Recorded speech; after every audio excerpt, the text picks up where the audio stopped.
Welcome back to the Dragon Ball FighterZ World Tour live at VSFighting 2018, where we are at another saga event for the Dragon Ball FighterZ World Tour, seeing who will be the player to take home the 2-star Dragon Ball this weekend. As always, I am Mustard, joined on commentary by Ketchup, and we have some pretty incredible games to go with. We have a couple of pool matches ready to finish off, and then we'll be going straight into top 32, where things are going to get really interesting.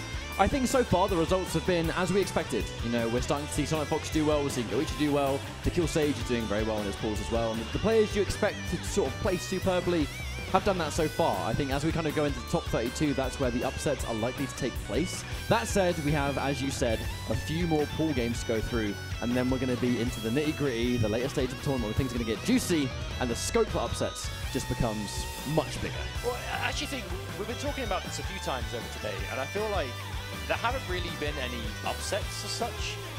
It's very much who you would expect to win each kind of matches basically moved on. But in top 32 is where that kind of goes out the window a little bit. Whereas for now, we are finishing things off with pools, and we're going to be having TDBJCC against Ian McTetley, and we are finishing off pool play. So I'm not sure if this is going to be a whole pool or later stages of this final pool, but we are getting through this, and then we're going into top 32. I mean, it's all just been going on behind the scenes, really. You know, we can only really stream a fraction of these games because there's so much going on at any given moment. And even around this, you know, we can see people getting both casuals in when things are ramping up. And obviously the pool play is taking place as well. So Frieza, Bardock, and Goku Black. And then we have the Saiyan team. We have Gohan, Goku, and Vegeta as well.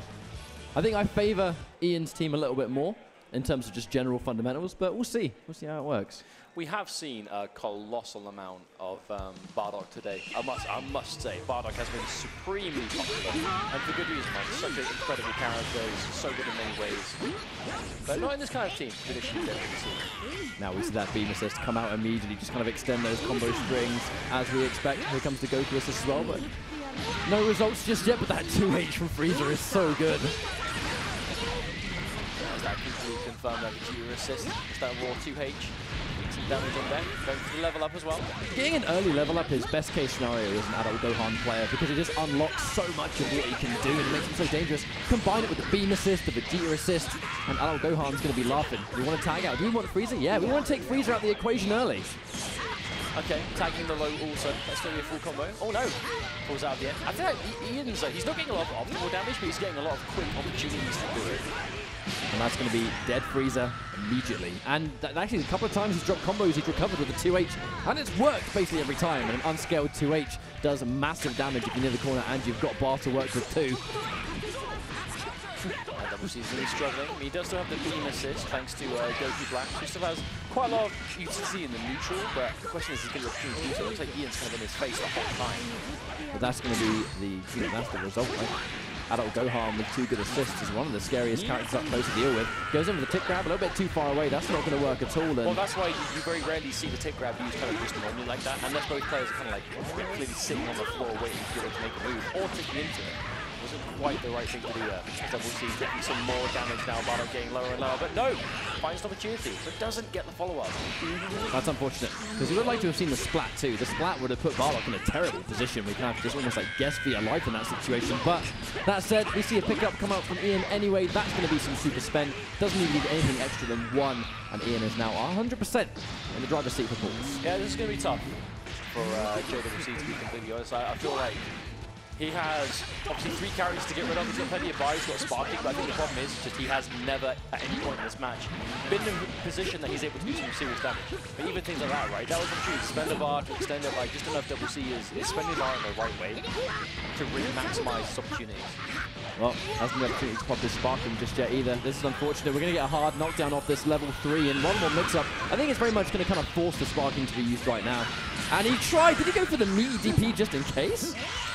Not sure, but it didn't quite matter. Double C is very low on life, and there we go, just a raw DP.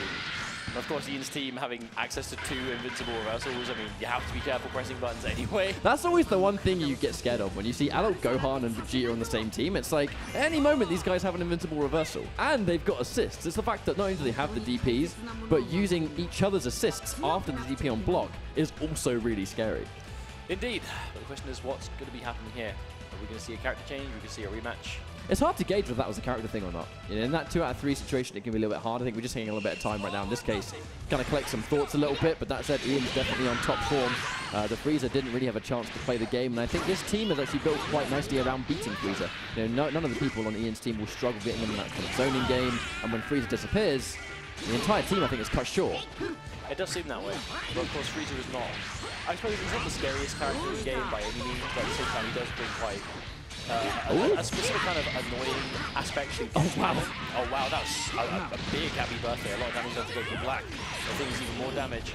Oh, tries to get a punish, but slides clean under Frieza. Definitely don't think that's what Ian intended. Yeah, the 2M's a great button, but in that instance you kind of have to wait for it, otherwise it just completely misses. And you've lost it, but the grab reset, okay. No bar to really capitalize on this though, and the combo drops regardless. That is unfortunate. Oh, but into a sparking from Ian. Interesting. Oh, into the DP, but no attempt to punish from Double T. I think he knows he's got the banish. I think the attempt is to make it empty, get it safer. Sparking makes it much better, goes in for the 2H and it misses. Gets the auto combo, that's going to pick him up. Also combo off with the bar local assist as well. That was a nice confirm. Gets a Goku Black, he's now full on life, but goes into a super block. You kind of might have thought maybe that would have been for like a pressure situation, similar to like a Hellzone grenade or something. But I mean, doesn't work that way. You can't tag because it just disappears. Unfortunate times indeed, and he's on the verge of losing his Goku Black on that too. 7 bars of VF Ian. Sparking both kept this Gohan alive and gave him plenty of resources. He's going to spend some of it with this level 3. So it's definitely going to kill, but it's going to get close. Obviously leveling up Gohan in the process. Wake up, Sparking. Doesn't want to risk that 2H. And there's the DP interruption. The knowledge. Ready and waiting for it. Pressure. I actually like that choice, and then we're going to get a punish from that too. Instead of trying to risk it on the medium, let's just go 2H and keep it guaranteed. Even if it's not blocking the punish, as long as it's damage, that's the important thing, especially if you missed it before. Oh, again! On another 2H! How many times is that going to work? As many times as is required, apparently. Because Ian is now really moving through into this. JWC just isn't able to return. I think he's always got a lot of bar. The problem is, it's just he can't get a decent opening. There's the cross-up. So many layers of mix-ups and Dragon Ball fighters. You've really got to block here, there, and everywhere. And there's your head. Yeah, WC, I kind of feel like he's just being a bit overwhelmed at this point. And now it's left to Frieza with no sparking. This is going to be tough. And that death ball from far away. Oh. We're going to see another pickup there from Goku. Goku actually being able to catch those sort of wayward Kamehameha a little bit easier just because of that S, right? Going a little bit higher up. Just give him some nice damage for sure. That's going to be a nice easy opening. He has 3 characters there. Oh, but no, unless he drops the combo. I was about to say a nice guarantee. Oh no, the pickup! Instant reset.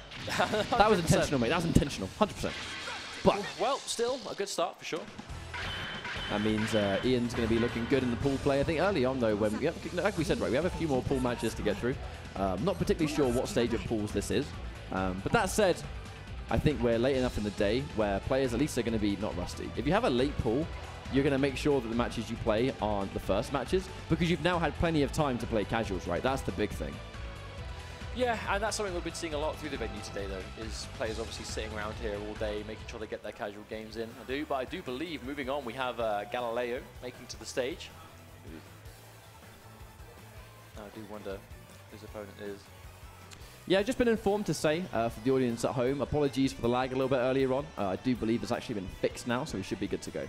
Okay, awesome. Hopefully, we can any issues like that we do get solved promptly, and hopefully it's a bit more of a smooth experience. So we do apologise for that.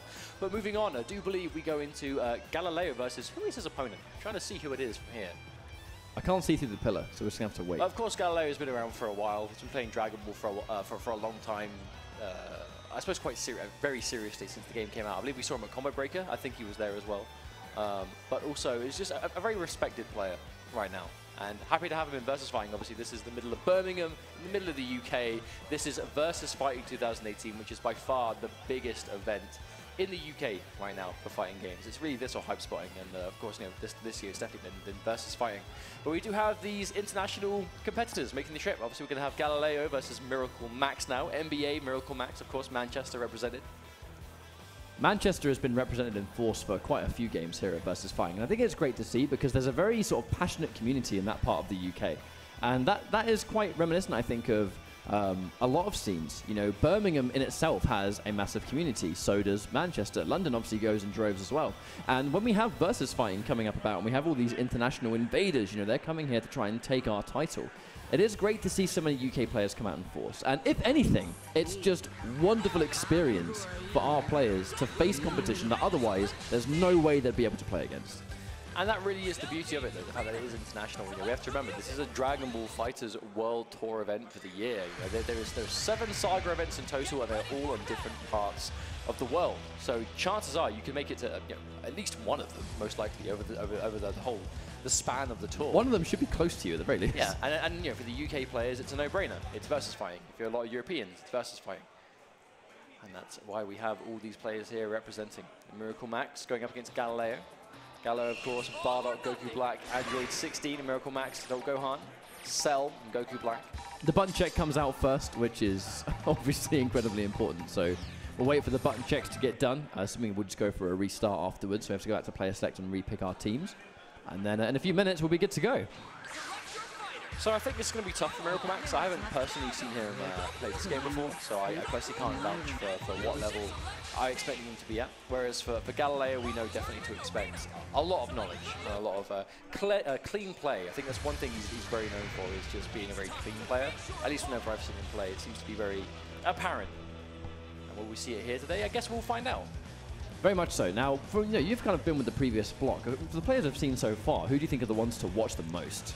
I think a lot of the obvious names are still the names you will go with. You know, Sonic Fox, Goichi, Ikesy, Kill Sage, Foxy Grandpa's looking good. But that's the thing for us, talking about Zeron. Ikesy. There's probably a lot of people out there that are saying, who's Ikesy? Why would you bring him up? But only UK players really know what some of these players bring to the table. And that's what's exciting about this major tournament. Galileo scoring first blood right there.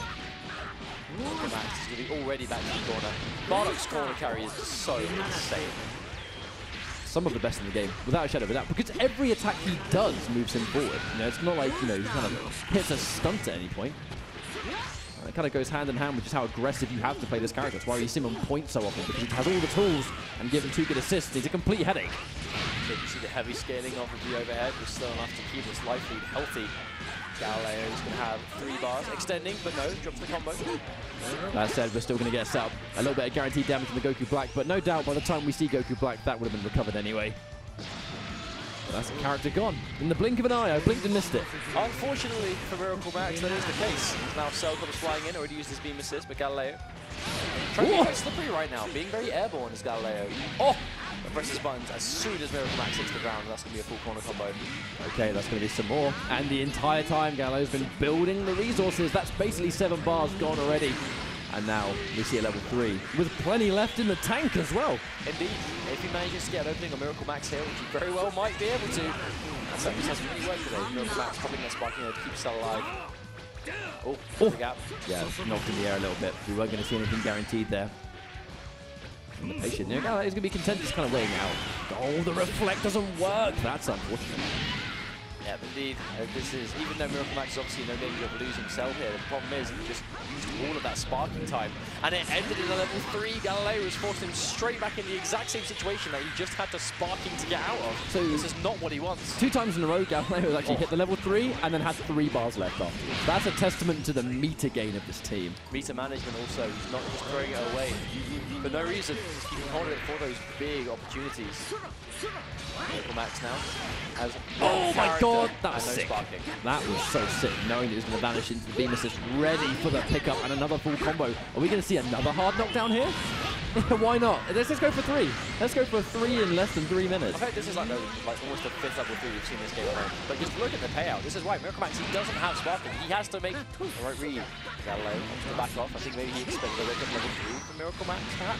Oh, the super dash is going to catch that back dash in the middle of its flight. So, oh no, the jump back's going to connect, and this has to be the game. This has to be. I mean, he has got 4 bars. He's got 3 characters. I'd be very surprised if he survived this. Level 1. Level 1.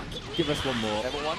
Please. Oh, doesn't even need it. Wow. Doesn't even need it. Did not think that was going to be 2 level 1s worth of damage, but here we are. Galileo moving on with a dominant game 1.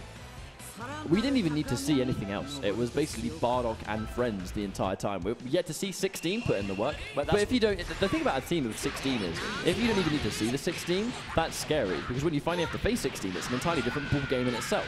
Indeed, but I think that really is the strength of a good Bardock play. And Galileo clearly understands a thing or two.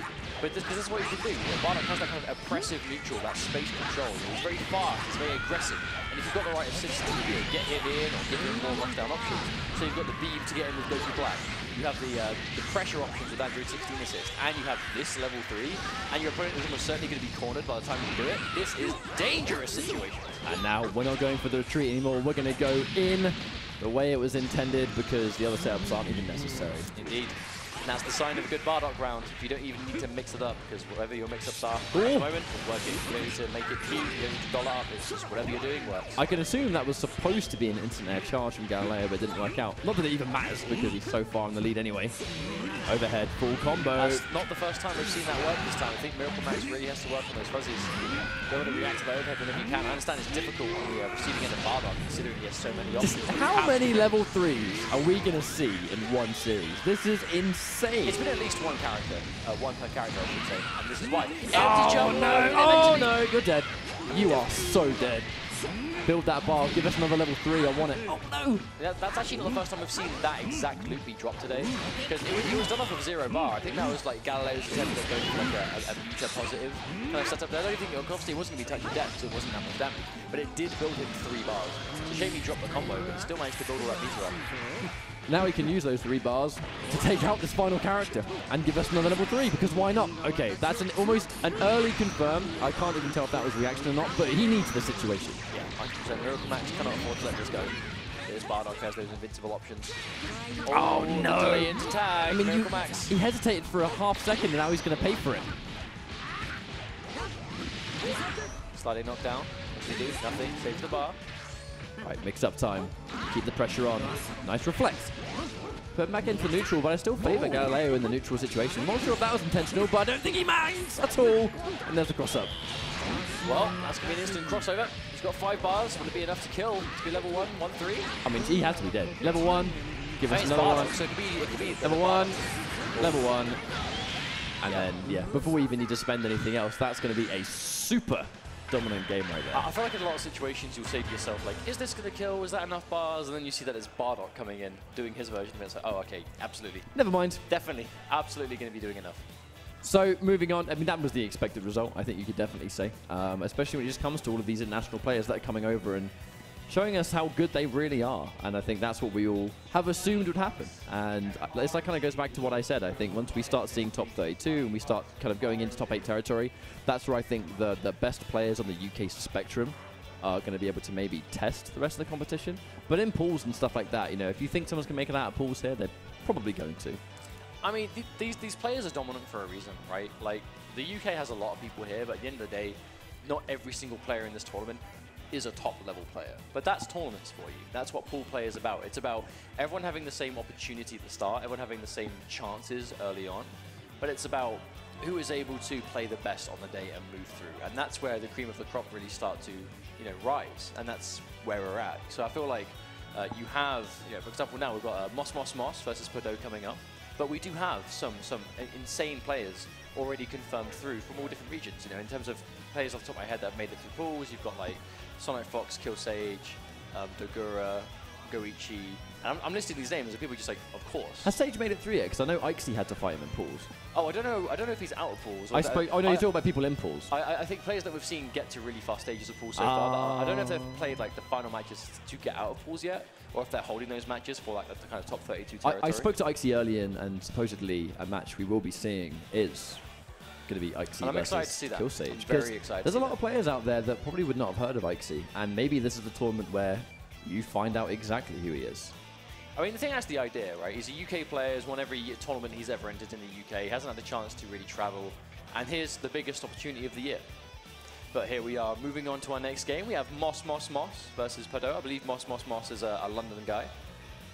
So another UK represent. Padow, I can't say I've personally heard of or seen play, but we will be changing that very soon. Hey man, this is what it's all about in these tournaments. You know, the upcoming players or players that maybe people haven't heard of too much before. This is the moment you find out about. But that happens at every VSFighting. You know, VSFighting really is the biggest tournament in the UK for a lot, you know, for a lot of different communities, a lot of different players. So if there's one event of the year that you'll make sure you can go to, VSFighting tends to be at the top of that list a lot of the time. So you do see new players that they discovered fighting games last year, and here they are this year, because, you know, it's the first versus fighting that has been since they got into them or they started watching them. And that's a huge part of this tournament. You know, it's its reputation that it upholds. It is a great starting point. Let's not forget the players that started with Dragon Ball FighterZ as well. There are players out there, but this is their first competitive fighting game. And what an introduction to have. Indeed. And now with the World Tour, it's an even better time than most to decide that you are ready to win tournaments for it. Of course, looks like Padow coming from Sweden, so has made quite a trek, it seems. Point Piccolo is something that you don't see regularly, but it can be something that works. You know, we saw from Apology Man, we've seen from Hook Gang God, that Piccolo up front can work if he has really good assists, because, you know, his weakness in some cases really is that him by himself is difficult to make comebacks with, you know, because his solo ability isn't 100% the greatest. Obviously, his mix-up potential is almost unrivaled, especially in the corner. But that said, if you give him 2 really good assists, and you're really good at confirming like that, then Piccolo can totally work up front. And now here comes Piccolo. The first substantial hit. Under some pressure here. Oh, that was so sick. That was so really sick. like that. And now this is Piccolo. Here comes the knockdown. Here it is. We're going to go for the regular down forward F, just to make sure we have meterless pressure. You know, we can use the Hellzone Grenade, or we can just save it for later. Padow has just been completely ahead of Moss right now. Oh, there's the snapback. And there it is, guaranteed Hellzone Grenade off that Dragon Rush. And there's the unseeable mix-up. You know, yes, they made it easier to see through, but it's still very hard to see the mix-up that's coming your way. He's dead. Does he even need to spin a bar? I mean, he's going to, 100%. That was a wonderful sequence from Padow. Now, the one thing you can get is, yes, even if you lose in the corner, because of the reset situation, we are back to the mid-screen. But I feel like if Padow can keep winning in the neutral like this, he's going to corner carry. And there's the orb, still active, what? So that was active for quite a while. There's the knockup. All right, we're seeing Moss fight back a little bit. Really, from what we've seen already, I think this Piccolo needs to die. This Piccolo just needs to get out of the picture. Well, he's going to be attempting that now. He's spending his last 3 bars. Corner knockdown situation. Get off it. Oh, empty low, but the wake-up reflect from Padow. No fear at all. Yep, we're going to use the Cell Assist guaranteed Hellzone Grenade. We are starting to see that next level of Piccolo rushdown, where you can use certain assists that guarantee it on block as well. So dangerous. And there's the knockdown. Get some damage on the table. That was a really crisply timed Dragon Rush as well. Normally going for a Dragon Rush when someone's blocking Hellzone Grenade is actually quite difficult. Just kind of, you know, have to get them out of the block stuff. But Padow timed that perfectly. And now that's that level 3, hard knockdown. Wake up sparking, completely forced, but Padow is so healthy, so content to just take it, and there's the low! That's unfortunate. Here comes the damage, and it's just going to waste time, if anything else. Well, it was only a level 2 sparking, so it's not going to last for the longest time in the world. Good blocking from Moss, but for how long before can he hold it? Oh, the Dragon Rush! No Dragon Rushes were teched this day, and it's like you're dealing with so much pressure. Taking Dragon Rushes is underratedly difficult, especially in a tournament setting where stress levels are high. Corner loop again. That's 7 bars, didn't have to spend anything. Oh, behind! There's that mix-up, and he's dead. It looks like Moss is really good at kind of blocking the traditional stuff, but as soon as you throw a bit of a curveball in, like the heavy version of the perfect attack, even though that's not particularly tricky at this point, it's a very common thing for Cell to do. It's more that he has a lot of options off of that. And there we go. Game number 1 in super. I don't want to say necessarily hyper quick, but you know, at no point was Padow out of control there. That was his game from start to finish. They're very stable, super stable game from Padow. And that Piccolo, the Piccolo did the majority of the work there. I'm never going to be bored of watching Piccolo. This character is so entertaining. And there's a confirm. Can we go for a reposition, or are we just going to try and go coast to coast instead? No, we spend the bar to get the hard knockdown. That's one thing about Piccolo, is to get that hard knockdown out of the corner, you do need to spend that bar for the EX version of his slicer. Now, here we go. We're going to guarantee some more Hellzone Grenade. Here comes the mix. Oh, he just gets caught again. This is so difficult to deal with. Okay, there's going to be an extension of damage in the corner, but there is the sparking. Moss doesn't want to lose. This can't afford to use that 21 if it's a character you're really invested in. Oh, super dash. Why not? Here it comes. Right, knockdown time. More. Take the damage for what it is. Yes, please. Oh, Piccolo, and I love... Oh no, he used it a bit too late. That was funky, but what I was going to say is I love the choice to end it specifically with Piccolo, so when the character would have gone down, we would have had Piccolo point once again. Okay, but Piccolo still doing good stuff. Moss on this Padow, trying to find some opportunity here. I feel like Padow's kind of respect on defense has been pretty good so far. Because he knows the second he gets that opening, it's going to be his turn for almost an entire life bar. His rushdown has been so on point. Tries to confirm. I think that might have been a jump in light attempt. You can pick up on that ball if you're super, super quick. Patience again for Padow, just blocking everything so far. Finds opportunity to jump, but now it's his turn. Oh, the bait. Ooh. Look out. Oh, no. Hell Zone Grenade. Oh, we finally see the low option gone for the third time. It was overhead every other time, and now we're going to mix it up some. And here comes the knockdown into more. Here's the orb to keep it. And the cross-up. Wow. That is so disgusting. He was just able to completely master that as well. Like, just as the mist disappeared, Piccolo was just crouching behind. And I love it. That specific combo to make sure that we at least still had corner situations, just in case. Just in case. Padow is a bit starved from bar, but Moss. One character left to go, finds the little crouching light. That's not good. It's winning the corner as well, I think. Yeah, we spend the bar because we want the knockdown. Get the guaranteed forward dash. Oh, cross up. Don't get both hits of the medium, so we at least make sure we guarantee Vegeta swap the sides. You can't do anything about it. Yeah, back dash. Good call. I mean, Padow, he's got all the health in the world. He can afford to do whatever he wants on defense. There's knockdown. Is that enough? Yeah, Hell Zone Grenade pickup. Full combo. I love it. Oh, sparking the optimization. That would have been sick. That would have been sick, and I respect it. Unfortunately, it was a drop, and that's going to be a complete 2H from Moss. 3. Oh, no. I think by this point, I think Moss is kind of checked out. I mean, I think that drop is going to stay with him. Yeah. I mean, like, if you're going to try and make a comeback. It's impactful, right? When you have this much work to do, to drop a level 3, to lose so much resources, and still have even more to do because of it. Like, it's probably not the easiest thing to deal with. And the cross-up wasn't scouted either. I mean, with the amount of mix-ups you can go for with Piccolo, I think the cross-up is something that you've got to be super versed in the matchup to be ready for. Yeah, I mean, I feel like Piccolo is one of those characters that he sees a lot of competitive play with specific players, but still, generally speaking, isn't the most common character you'll see in the world. So it's almost like you have to be ready in certain ways. But it's good to see Piccolo. I'm never going to say no to a good Piccolo.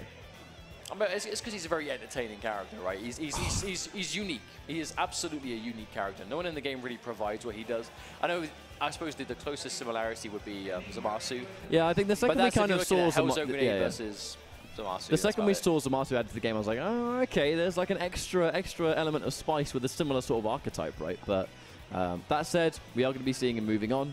No doubt we'll probably see them again later in the bracket, but our pools are going to be continuing. For those that just joined us, welcome to the Dragon Ball FighterZ World Tour live at VSFighting 2018. We're in Birmingham, man. I'm so glad. It has been a long time coming to make sure that there are so many like prestigious things going on right now, and Dragon Ball FighterZ really is that sort of like cream of the crop in the FGC right now, because it's just everyone's playing it. Everyone is playing this game. There's communities from all over the world coming in from different titles, all enjoying the game in the tournament setting, and the tournaments are sick. So moving on, it does look like we've got SM Thunder versus Platinum Kid. Platinum Kid we've seen around at a lot of different UK events over the last number of years or so. So he's been around for a while. That's kind of I've seen him dabble and really try out multiple different games, but really, you said it before, right? So many different people have come into Dragon Ball FighterZ looking to play it seriously from the get-go, and there are so many players in the UK specifically that have done that. And it's not a huge surprise at all, because, I mean, it is such a popular franchise, you know, within the FGC itself. And the game is shaped up to be really interesting, and obviously there's so many different scenes playing it. I believe this could be the same, if memory serves me right, we did see a Thunder in Sonic Boom take third place in Dragon Ball FighterZ. Now, Sonic Boom was actually a really interesting tournament as well. You know, ultimately, Goichi won it, but it was Shanks had some, who has been doing really well in pools today, had some amazing games specifically against Goichi. You know, really kind of brought it to, even though he did ultimately lose, he was able to, you know, take a decent amount of games, and you know, arguably, like he had the potential to win it, but wasn't quite able to. And Thunder, of course, getting third in Sonic Boom is impressive. You know, Sonic Boom was quite a decent event for Europe course, it clashed with Vianality, which of course was taken by Zerok, who's also here. So this is almost like the blending of the European tournament results into one event. And that's what we're moving forward into. It is nice to see, though. And Platinum Kid, name a fighting game that he doesn't play. He plays so many, especially when there's a new game out. Platinum Kid is almost consistently every time up there in the bracket, just playing it alongside everyone else. And Platinum Kid's definitely one of those specialists that plays multiple titles. And I think you get a lot of those players that have gravitated towards Dragon Ball being a new thing, a new thing in the FGC. Okay, so Platinum Kid is a very unorthodox team, to be completely honest. And Thunder, of course, that Team Gohan, another player from Spain. Spain really coming out in force at VSFighting so far and doing well for themselves, absolutely. But I feel like having Kid Buu as like that anchor position, and not to say anchor, because I feel like we've actually reached a point in the game where it's not really point, anchor, and assist or whatever, like some other versus games. I feel like we're at a point now where it's, we focus on keeping every character alive. Yes, we have a point, but if we have a character left with sparking, then so be it. Sometimes that really tends to be the goal. In this case, I think Platinum Kid, is he going to try and keep Kid Buu alive as long as possible? Because both of the other characters like Kid Buu assist very much. I'm not sure, but we will see soon as Thunder manages to get a completely dominant start. And that definitely was not a combo drop, that was a reset, absolutely. Ready for the situation afterwards. Oh, I actually like a little bit of meter game, Platinum Kid. But I'm wondering... about half a bar, it's still something. Yeah, I'm wondering if using the meter game in that situation rather than trying to establish something is going to be a little bit not worth it, but we'll soon see. Unfortunately, he has lost a character straight away.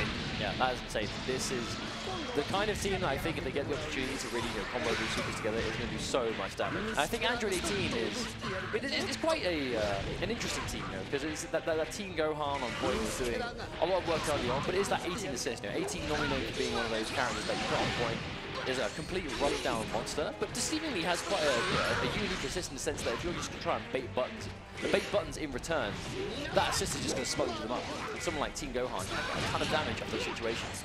There's a chance. Good confirm. Freezer going to get a little bit of damage here. We're going to see a knockdown. Kid Buu assist trying to go in. Tries to chew through the reflect, but actually just puts himself down a silver plate. Okay, Thunder bringing in Android 18, spending the 3 bars for the level 3 straight away.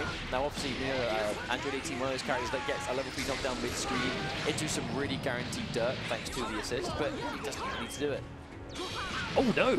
Are we having some controller issues right there? What was that? I'm not sure. Maybe just a moment of not sure what was going on, but of course, kind of going to be continuing. Oh yeah, without a doubt. Alright, we don't see a happy birthday rule, but we see a little bit of damage from Kid Buu. Doesn't really think it's the end of the world though. Here comes Platinum Kid. There's the corner repositioning also, there's the optimization. Yes, 7 bars, surely you spend some, yeah, of course. Spend 3 bars, still have 4 left to go. Get an opportunity to maybe take out a character. All backs up, I think he was maybe trying to bait sparking. Oh, oh wow! Watch your head! Here comes the... That's actually really annoying to deal with, actually, when you're sort of trying to fight off against Kid Buu. You see that land quite consistently, that. Yes, indeed. But Kid Buu, you said before about how important thing is going to be to Platinum Kid. He's finally doing some serious damage. There's that Kid Buu. Oh, there's that mirror situation. I still think I favour Thunder in this situation, though. That said, yep, there's that 2M, watch out. Full combo incoming. You're going to have the assist from Gohan if need be. Level 1 into level 3, or no, he's level 1. Are you going to get a follow-up? Yes, he will. Spends every single bar just to get as much damage as possible. Look at that, and imagine the pressure that Platinum Kid is put under now. Has forced the sparking. Unfortunately for Platinum Kid, though, he's been caught. Fortunately, Thunder didn't have any bar to convert into Vanish, so it is going to take a little bit less time. But he gets hit by another super dash. Well, that's going to be a slightly knocked down again. Platinum Kid, he is still sparking, and every second he's spending in sparking, not regenerating, not attacking, is obviously not going to be going well for him. Yeah, no Vanish. Yeah, full screen as well. Platinum Kid manages to get the open. I felt like he really paid the price for not vanishing that. There's that knockdown. Here comes Freezer as well. Not enough to kill, but I wonder if we haven't really seen Platinum Kid's Freezer have a chance to do much. We have forced the sparking out there. Thunder definitely prioritizing having characters alive rather than a final character having more utility. I think Thunder definitely not happy with the idea of having to play this without Kid Buu. Obviously, you want to leave that old Gohan, or Team Gohan, I should say, by himself. He's thought if Kid Buu is potentially there. Another level 1 coming through. Okay, nice chunk of damage. Obviously, Platinum Kid doesn't have sparking anymore, so any damage is good damage from this point. Oh! There you go, that should be a confirm. Yes, it is. But minimal damage, to be honest. Airborne is going to make things a little bit more difficult. And yeah, there's the reflect. We're not going to super dash, but we're going to reflect to try and nullify it a little bit. Looks like Thunder's not having the same ease of opening up Platinum Kid now. It seems like earlier on in this game, he got a lot of big, chunky damage, relatively kind of unchallenged, whereas now Platinum Kid is just making himself so much harder to open up.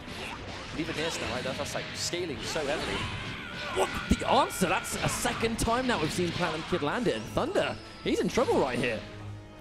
He is indeed. He has quite a weak Kid Buu left with no sparking. He's got 3 bars though. Platinum Kid himself, his Kid Buu is very low. Frieza. Oh, I think maybe expecting Thunder to walk right into that one. We're going to see the vanish. Oh, the backdash into 2M. What a call out.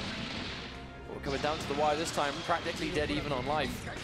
Albeit Platinum Kid a little bit higher. Of course, Thunder has the meter advantage, so it's still anyone's game for sure. Here comes Frieza. Kid Buu's definitely going to have more mix-up options, but will it even matter? Does he have the 3rd bar? He does have it, and that's guaranteed. Going to take him out in Thunder. Interesting. Yeah, he does drop the game to Platinum Kid. Platinum Kid, I mean, he did have a bit of an awkward start. I think he did lose Vegito very early. But if he's able to kind of play a little bit better from the start, keep this character alive, I think Vegito is points. Obviously, he's got a lot of potential with it. We haven't seen as much Vegito today, the Platinum Kid. Keep it through. Yep. We're going to soon change that. Oh, wow! Wow! Okay, here we go. Has he got the stuff? That's what I want to know. Oh, not sure about that. Yeah, I mean, I can only assume he had some sort of TOD situation, however, otherwise he wouldn't have popped sparking. However, the reset will definitely do. Yes, it will. 100% enough damage here. I mean, he still achieved the end result. Yes. Just took a little bit longer, I suppose. Still, Thunder's going to be happy with that, and Platinum Kid, unfortunately, again loses Vegito almost instantly. Was able to bring it back last time, but it was quite a long-fought one. He did the same thing now, I'm not sure. He's massively down on life, or meter, I should say. Ooh. Against the 1 bar in the corner. That Dragon Rush made me flinch right there. Ah, speaking of which, Platinum Kid gets caught. Now, this situation, I really like how we're starting to see people go for those knockdown situations, guaranteed to tag, and it lets you choose, who do you want to have the Oki with? In this case, obviously, Team Gohan. Team Gohan, there's the setup, but there's the reflect now. Thunder has made the adjustment. Kid Buu of his own comes in. There's that Kid Buu mirror, slightly knocked out. And here comes that pressure. Kid Buu Platinum Kid almost seemingly just gets clipped halfway through the middle of it. So much damage coming through this level 1. Into level 1. I mean, we're going to see level 3, surely, level yes. 3, 100%. Thunder's team hurts so much. Jesus. Indeed, but that's it though. Team Gohan does a deceiving amount of damage, but then you've got Kid Buu by himself does a lot. Obviously, Kid Buu being one of the, or Kid Gohan I should say, is one of those characters that you can really bring in on the end of a combo, provided you've got the bar to really add a ton of damage, if you can.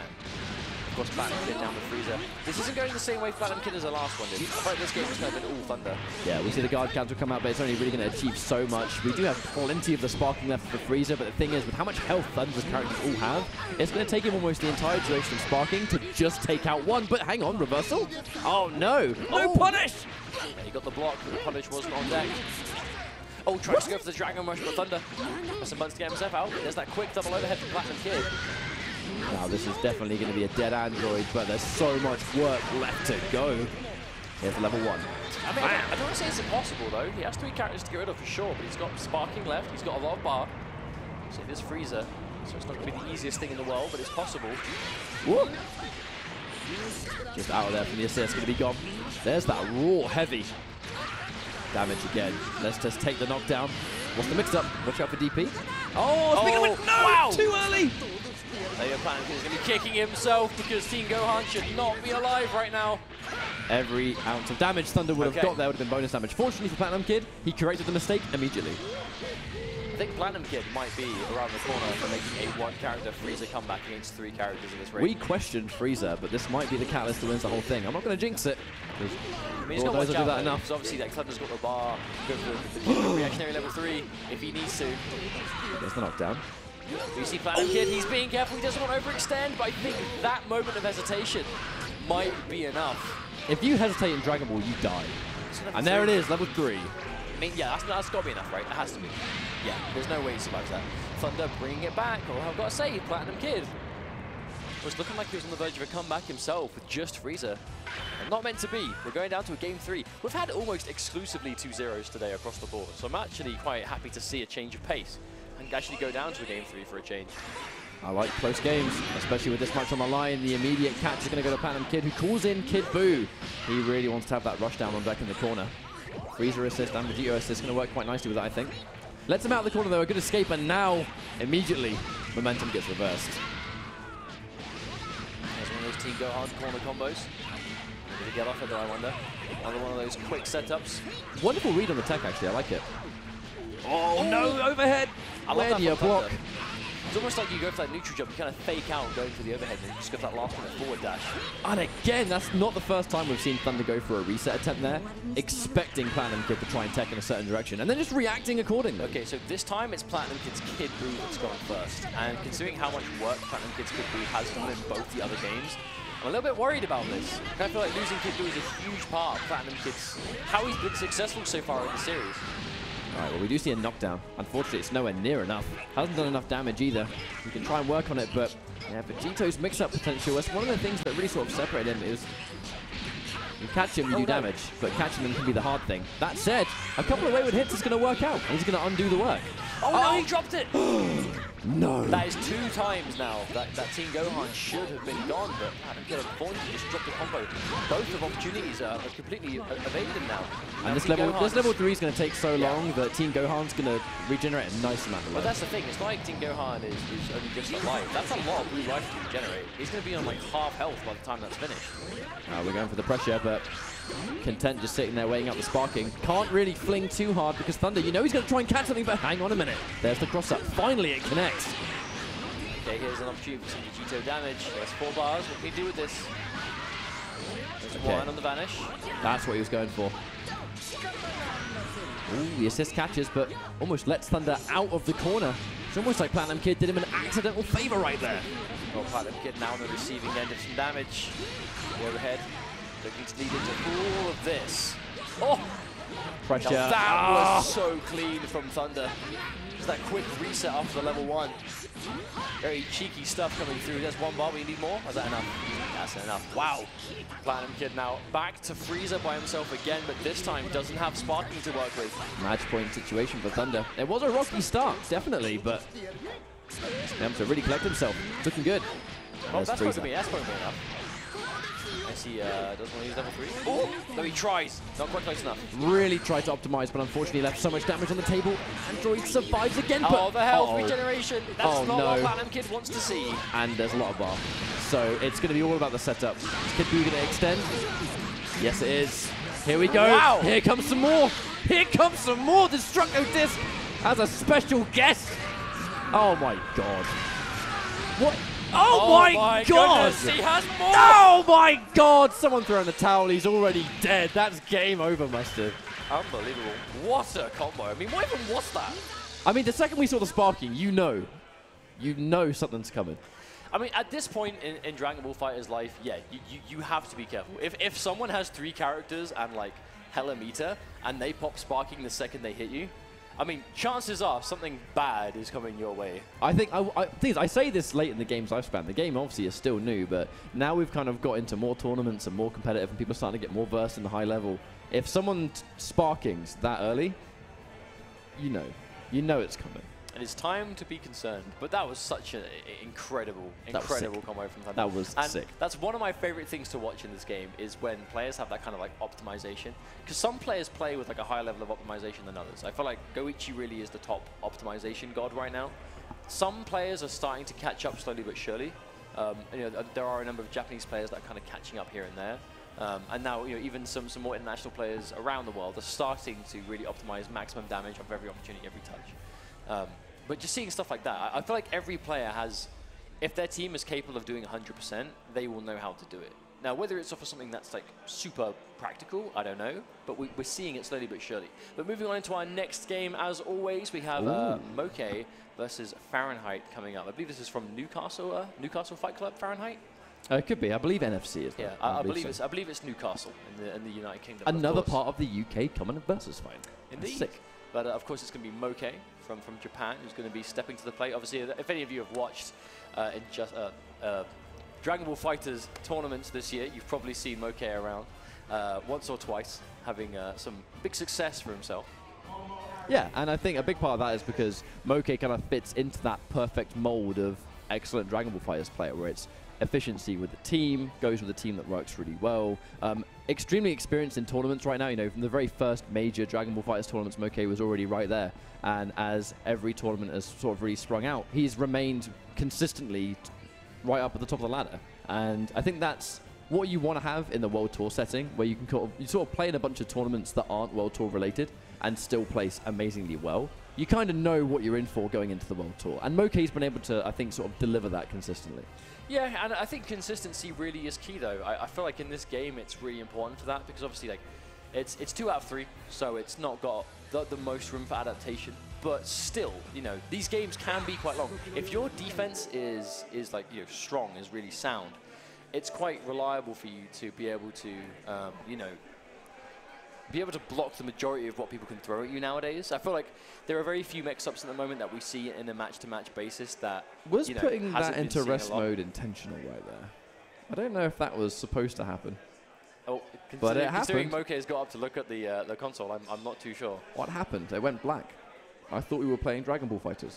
Apparently, apparently we are, just not right this Oh, second. hi guys. But I feel like consistency is important, and especially in this game now, especially now the World Tour started, and of course we had CEO, we've got VSFighting now, we have UFA coming up, we have all these different Saga events around the world. But it's like I've been saying before, I can't believe this game's only been out for like 4 months. Because the level of play is so good. Because the level of play, and also how many events there have already been. You know, this is just the beginning of the Dragon Ball FighterZ World Tour, but there's been events for this game from the moment the game came out to now, of like, you know, some of the biggest scale there is, you know, when it comes to grassroots. And a lot of those events are now Saga events for the World Tour. But because we've seen so much of the game and already so many players from so many regions, it feels like this game has such an established history, and this is just the beginning of this game. Yeah, you almost wonder what is the level of play going to be like when we fast forward the clock a year from now. You know, a year later, how optimized is everyone going to be? You know, and obviously with future DLC that's coming out, you know, future characters, how will that shape the game? Because a lot of DLC, you know, from day one to now, you know, you see a lot of Padow. You know, we've been seeing Vegito today. There are teams, prominent teams, that have Broly in the lineup, and obviously Sonic Fox at this tournament with Zamasu. Is Zamasu going to take a tournament Sonic this weekend? Fox has played Zamasu all day, and I assume we'll be seeing more of that as we go along. But it looks like we are about to get ready into the more of this pool play with Moke versus Fahrenheit. PS4's nice and rested. Yep, had that 10-second rest, don't worry about it. Now, this is an interesting team, Piccolo, Tien, and Gotenks. I always actually felt like Tien and Piccolo work really well together. You know, it's obviously doesn't really have much meaning, because that was my day one team, was Piccolo and Tien, and you kind of realize that they have a lot of natural synergy. You know, Tien really likes that tracking orb, on top of like the conversions you can get off a lot of Tien's moveset, and then vice versa. You know, one of the very first assists you would see that would set up Hellzone Grenade was that Dodon Ray. Well, of course, we see that a lot from Apology Man also, right? He's He's always been pairing these two characters together. Has been important. I was really hyped, to be fair, when I saw Apology Man with the same team as me, because I could just steal everything, because he has a bigger brain than I do. Deal with me. But Fahrenheit being opened up first by Moke. Okay, there's that knockdown. Trunks going in just to extend, and Trunks, a character we don't see a lot of, but when we do see him, there's always behind the wheel of a very efficient player. So much damage already done to Fahrenheit. Moke's used a lot of bargain process. Fahrenheit trying to fight back now. Ricky's going to try and get a... Oh, blue combos. Yeah, both a blue combo and completely fell out of it. That might have been like sort of that next level, I think, optimization, but unfortunately when you drop it, you kind of lose all the situations. Tries to go for the air Dodon Ray, that also doesn't work. A Cell coming in full speed ahead. Here comes Kid Buu back in for another time. Oh, give me that Piccolo. I want him. Wonderful block. Still not ways to go. Oh, wow, no, Moke with slight hesitation. Is that going to work? Yes, it will. All right, Piccolo survives. How about that? I actually like that from Fahrenheit as well. Because it looked like Moke was very surprised that it hadn't connected, and Fahrenheit just immediately did the light grenade. Nah, Dodon Ray, really good assist, even though, you know, it's just an individual hit. It has such a wonderful hitbox on it, and on hit you can get some great combos too, especially as Piccolo. Now here we go. We want that Kid Buu back in. Expect 2H, maybe expecting some sort of like tech direction or a double jump. Oh, wow, yeah. Trunks walks straight into a super dash. That's going to give him some free damage, and here comes Kid Buu again. Oh, wow. tag again, Fahrenheit. To be honest, he finds himself quite starved on meter. Like he's getting a lot of opportunities for damage, but he just doesn't have the resources to get maximum damage at the moment. But the fact that he's winning a lot of these situations for damage is really impressive in itself. What is the situation from TN? I really need jump heavy. TN, do not underestimate how rush down heavy this character can be. Oh, almost baits the reflect, but doesn't get the punish. Not quite sure from Rhino there though. He went for a sparking activation on block, like maybe rush down, as opposed to like seeing something connect and then confirming into the sparking, which is what we more commonly see. That does mean that Moke has the sparking locked on loaded though. That's the danger. Hasn't needed to use it yet. Hasn't even come close to needing to use it yet. All right, here comes Piccolo again. Piccolo just refuses to die, but now disrespect's coming in and pays for it with his life. That's Piccolo gone. Of course, we saw Fahrenheit try and get a lot of damage with it, but as the TN comes flying in. Oh no, they're close enough to get the full combo, but still reacts with the 2H. I mean, even mid backdash, Moke is going to be ready at all times. Here comes that burning attack. Give us another level 1. Dead. And that Cell coming in too. Cell's got sparking, Cell's got those 2 assists. And yeah, if Moke's got a TOD, it's going to be now. He gets the right chance to at least. Oh my word. Stop with the super dash. And uh-oh. You were saying, you were just talking about this. You were just talking about this. Oh no, he missed it. Either missed it or went for a reset, either way. We have actually seen an alarming number of dropped TOD attempts today. I know that obviously didn't technically count because it wasn't 100% life, but we have seen quite a lot of players attempt TODs today, but alarmingly few of them actually succeed. I mean, they're pretty hard. I mean, yeah, of course, but like, still, for like some players that you're used to not seeing them, used to like, seeing them not drop, are dropping it. It's just them Birmingham vibes. It's just the effect we have on them, I think. Oh dear. Still though, it's a strong game win for Moke. Fahrenheit managed to get a lot of damage early on. When he gets an opportunity here, it looks like Moke is airtight with this pressure, but misses a confirm to follow up for more damage. That was quite surprising, actually. That's the kind of combo you very rarely see anyone drop. Right, here comes Piccolo, knockdown. Spending his only bar on the knockdown though, but it's great because one thing the orb does do, it does a really good job of baiting out super dashes. You know, you can super dash right through it, and there's the cross-up.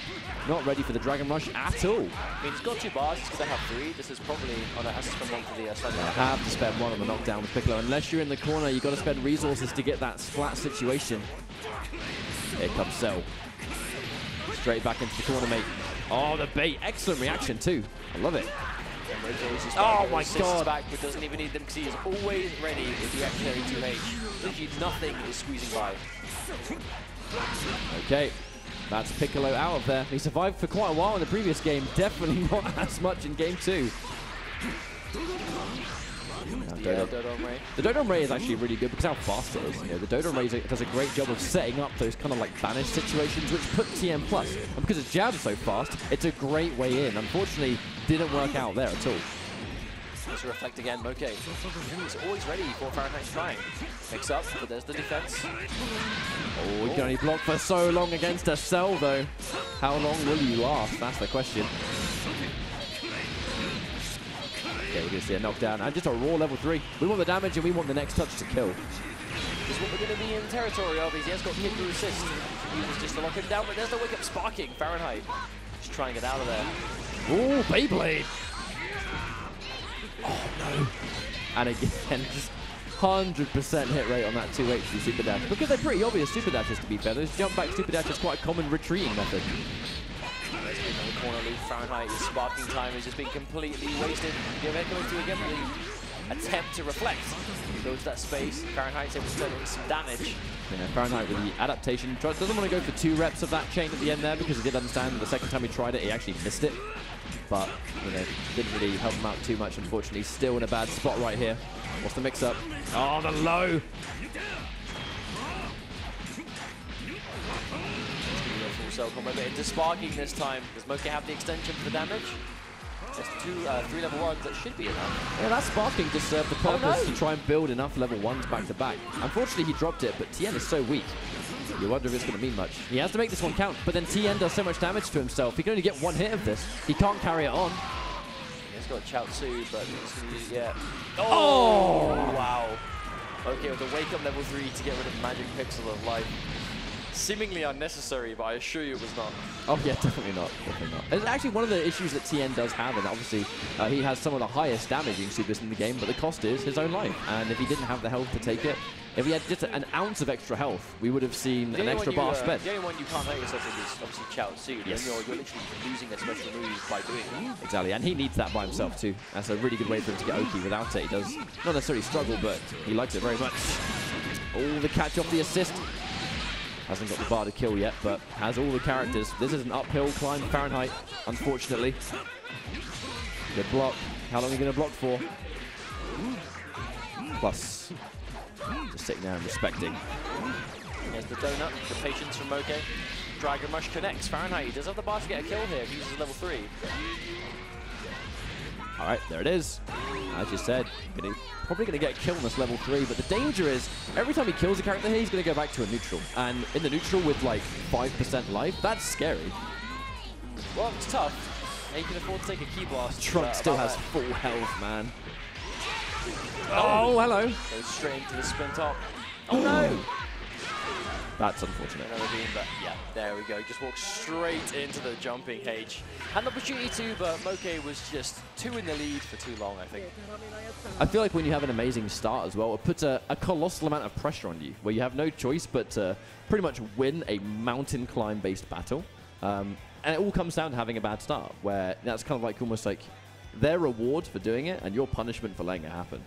Well, we have seen that this can be the kind of game where you will make one mistake and basically lose a character for it. If it's like TOD or into a setup that you can't block.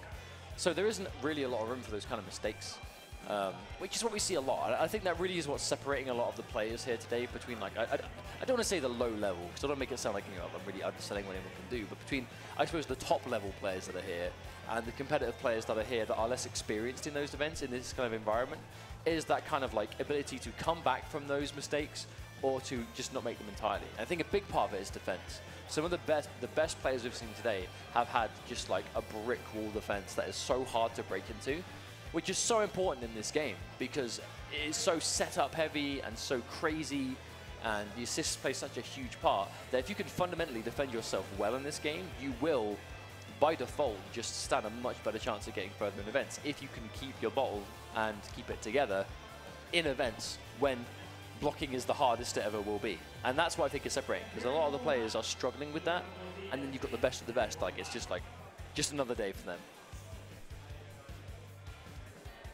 All right, sorry, just been informed by production what's actually going on here. So this is our last match before we hit our official top 32. So once we kind of hit top 32 territory, that's where things get very interesting, because that's obviously naturally where the players that are within top level competition start to kind of get weeded out, and they start to go off against each other. With this being our second event in the DB World Tour, I'm kind of excited to see what happens here, because fundamentally, we're expecting a lot of the expected, aren't we? You know, we're expecting Tonic Fox. So you're not saying expect the unexpected, you're saying expect the expected. Sometimes I think that is the case, and I think here there's going to be an element of that. Pool play definitely has. But there are some players in this bracket in the UK that have a real shot against, I think, pulling off upsets and making a name for themselves. You know, I really do think, not to put him on a pedestal just in case he can hear me, but I think Ikesy is one of those players that a lot of people wouldn't have heard about, but is well known in the UK for being incredibly dangerous. I believe he's been playing in, you know, some of like the Panda Global stuff, for example, as well, and like he's been playing in those online cups and doing quite well too. Yeah, and that's why it's not a huge surprise that he's here. You know, he really has been around the UK winning event after event, and he's doing well in his pool so far. We're moving into our final match of pools before we move into top 32. We have Rickster versus Blaze Phoenix to finish off pool play. Presumably this is still winners action. I don't think we've actually had any losers matches on stream yet.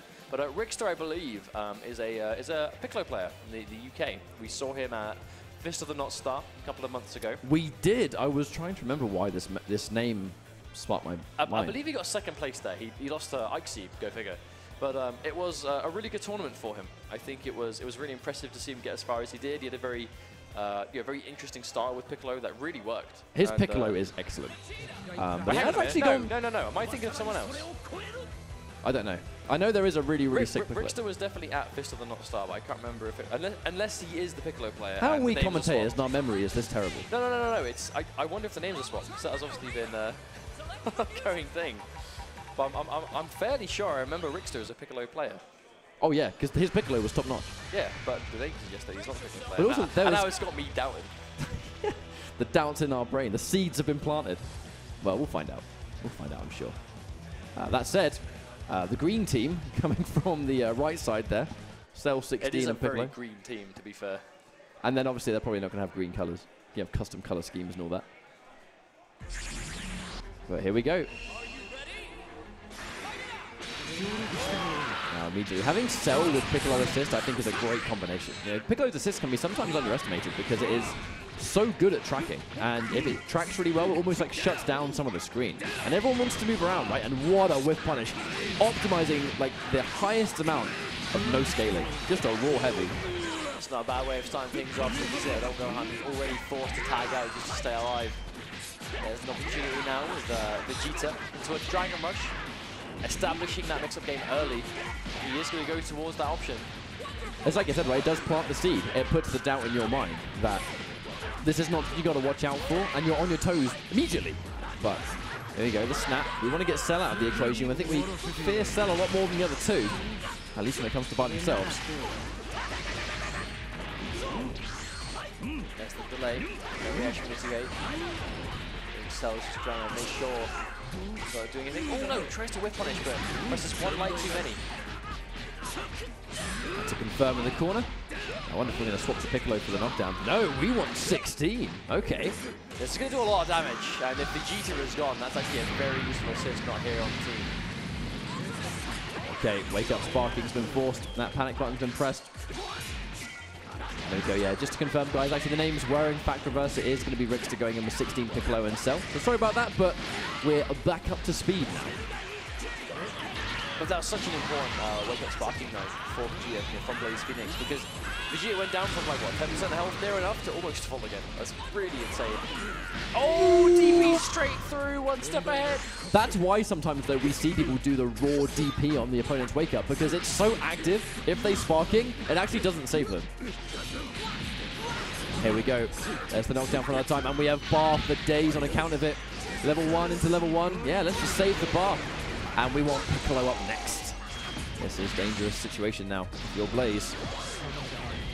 Okay, well, Blaze was forced to use Sparking to save this Vegeta. He doesn't have Gohan anymore instead. Like we said before, he is this Piccolo player. He doesn't know what he's doing. We spend the farm right here. Yeah, they're just spending all of the farm to guarantee the setup. And there's the low. Jumps out of the... Actually, jumping out was quite a brave option, I feel. But it worked. You know, we can't, don't knock it if it works, but yeah, surprising. Yeah, reactionary DP on the super dash, but there's the 2H. Absolutely dead. Forced to spend his only bar of meter, but he'll take that to be one character away from winning the first game, that's for sure. Not a bad way of going around things. I actually love the way Rickster's been kind of rotating his characters as well. They've all lost quite a bit of damage between them, but the fact that they're all still alive and he's got no sparking, obviously he's just tagging them in at the right time, keeping the maximum utility. Oh, another low comes through. And he's going to build a lot of bar here. Obviously, with no sparking, it means he's going to have to kind of build it the old-fashioned way. But even then, he's going to get a knockdown. And now, we're in a touch-to-kill situation. Oh, there's the reflect. Rickster's still going in. And the vanish. Every single vanish that connects, that's going to be really dangerous for Blaze Phoenix. He doesn't have the health to take them anymore. Oh, didn't have the bar to vanish. If only he did, we could have killed Cell right there. But the assist is going to be the final hit right there anyway. 1-0 for Rickster, looking good. Yeah, as expected. You know, Rickster was... he's a player that's been up and coming in the UK for a little while now, for a couple of months. Really been putting in the grind, really been putting in the work, and this is the kind of proof of that, right? And now here we go. One thing Rickster is, he's really quite a pusher of, I think, with Piccolo, is that even though Piccolo really is his favorite character and it's kind of what he's known for, he makes sure he has a really dangerous character with an amazing neutral up front, and then when he lands the knockdown, he then changes into Piccolo when he knows he has the situation. I think we actually saw him with Goku Black before, I'm pretty sure, back in the Fist of Star days. He has since then gone for a change, I believe. I mean, I did see him play once 2 months ago. I can't remember exactly all three. I remember there being a Piccolo. I just remember a Piccolo and a character with a good neutral. I do remember 16 as well, so it was Piccolo in 16. I cannot remember for life who the third was off the top of my head. But regardless, you know, whether it was Cell or not, still looking really comfortable with the character now anyway. PlayStation has already lost Gohan again. Absolutely. And he goes in for a reset attempt. Doesn't quite catch it, but and another 2H. If you cannot vanish this guy at all. But that's the thing, you know, Rickster is repeatedly punishing it, but you know, Blaze is repeatedly testing their reaction, testing the readiness. And over again, Rickster is showing, well, I am ready for it, you know, feel free to keep doing it, because I'm going to keep punishing you for it. That's a blue reset.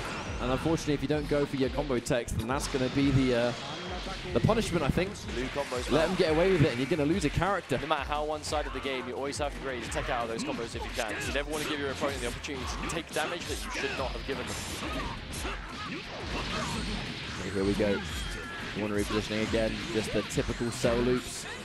There's the knockdown, yeah, forcing the sparking, but Rickster is so confident with that sparking. Just let it run out the time. And Cell combos take so long. And here comes Piccolo, just in case it wasn't long enough. Stuck blocking for eternity, and don't get anything out of your sparking. There we go. Hellzone grenade, yes, of course. Oh, what the pressure. Just trying to challenge it on Wake Up. Does someone let him out, though? I wonder if he just tried to do DP. I'm not sure, but the problem is Blaze Phoenix, he popped sparking about 15 seconds ago, and this is the first time he's managed to get an opening of his own. He spent most of this time on the back foot or taking damage, just to get a gap for the final flash, but what can he do with it? Can he kill Piccolo? Ooh, not quite. Yeah, wonderful reactions on that tech right there. Still managed to stay in control, though. You have to wonder how long he's going to last it for, because he has such little meter. He has to win in the neutral 3 times in a row, and Rickster, we haven't even seen his Android yet. Haven't needed to. It just hasn't been needed as Rickster is getting closer and closer to probably taking this if this doesn't drop. Yep, there we go. Rickster moving on comfortably through this bracket. And that is going to be it for pool play. We are now ready and raring to go for our top 32 action of the day. The pools have been fierce. It has been a long day of Dragon Ball FighterZ World Tour action.